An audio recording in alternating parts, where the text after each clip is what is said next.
আবারও বেড়েছে ডেঙ্গুর সংক্রমণ। প্রতিদিন হাসপাতালে ভর্তি হচ্ছেন নতুন রোগী। দর্শক, আমরা একটু বরিশালের খোঁজ খবর নিয়ে আসবো। বরিশাল থেকে সরাসরি যুক্ত হচ্ছেন সহকর্মী Kawsar Hossain Rana. Japan Bangladesh joint venture company JBS holdings limited.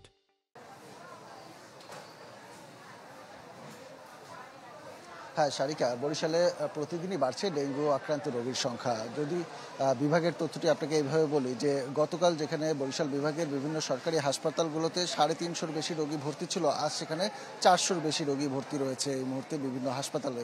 এবং গত 24 ঘন্টায় 136 জন রোগী বরিশালের বিভিন্ন সরকারি হাসপাতালগুলোতে ভর্তি হয়েছে।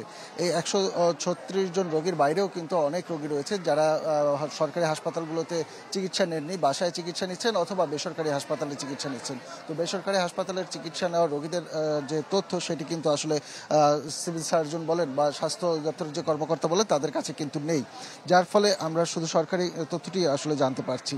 তো সেই হিসাবে কিন্তু যে তথ্যটি রয়েছে সেখানে রোগী ভর্তি সংখ্যার মধ্যে সবচেয়ে বেশি রোগী রয়েছে যথারীতি বরগুনায় এখনও হটস্পট, এবং সেখানে গত 24 ঘন্টায় 46 জন রোগী ভর্তি হয়েছে এবং বর্তমানে 150 জন রোগী সেখানে ভর্তি রয়েছে। এরপরে যে জেলাটি এখন সবচেয়ে বেশি ডেঙ্গুতে আক্রান্ত হচ্ছে সেটি হচ্ছে পটুয়াখালী সরকারি সদর হাসপাতাল এবং মেডিকেল কলেজ, এই দুই জায়গায় ভর্তি হচ্ছে যথাক্রমে 26 জন এবং 12 জন, এবং বর্তমানে সেখানে 48 জন রোগীর বেশি ভর্তি রয়েছে।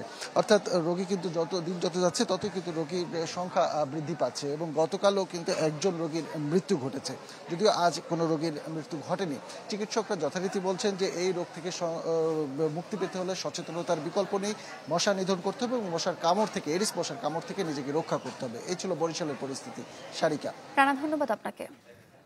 দর্শক, বরিশাল থেকে ডেঙ্গু পরিস্থিতির খবর জানছিলাম।